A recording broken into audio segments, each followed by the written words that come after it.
Akalar bozor o't qiziyapti. Andijon kabutar bozori, Bog'oshamol bozorimiz. Mana mehmonlarimiz kelgan. Ubaydulla aka eng aktiv aka, tarmoqlarda aktiv aka. Taassurotlaringiz?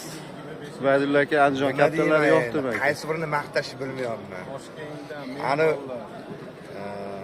ovqat taraflama ham yorvordinglar, mehmondorchilikni, gaz sensalariga ham gap yo'q.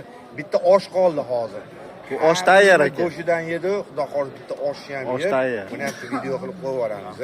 Bo'ldi aka. Lekin kelgan o'ziga xursand bo'ldi. Yaratilayotgan sharoitlar to'g'risida ham bir qator taassurotlaringizni aytib o'tasiz endi O'zi aka. bu joyi internetda ko'rib keldim-da, mana shunaqa katta boqishga, ya'ni sotishga shunchalik sharoitlar qo'yilgan. Ko'p joyda hali men bunaqa joy ko'rmaganman. Bizdan Qora Qamish nomer 1-u Toshkentda. Lekin bu joy ham yaxshi ekan. Bu joy ham To'g'ri. Ani toshlardan erinmay yorib yuborishdi lekin. Ichida Xudo xolisa gap bo'lishi mumkin. kuz paytiga yana bir chaqiramiz.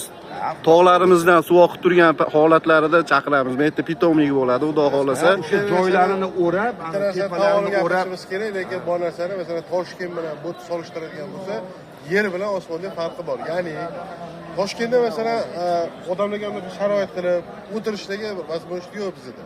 Toshkentda. Bu yerda lekin mehmon do'st, juda bir anaqa nima deydi, sharoitlar qo'yilgan. Qancha paxta qo'ysang shuncha kam. Yo'q, bo'ldi. Rahmat. Salqin, chiroyli joylar ekan. Bo'ldi.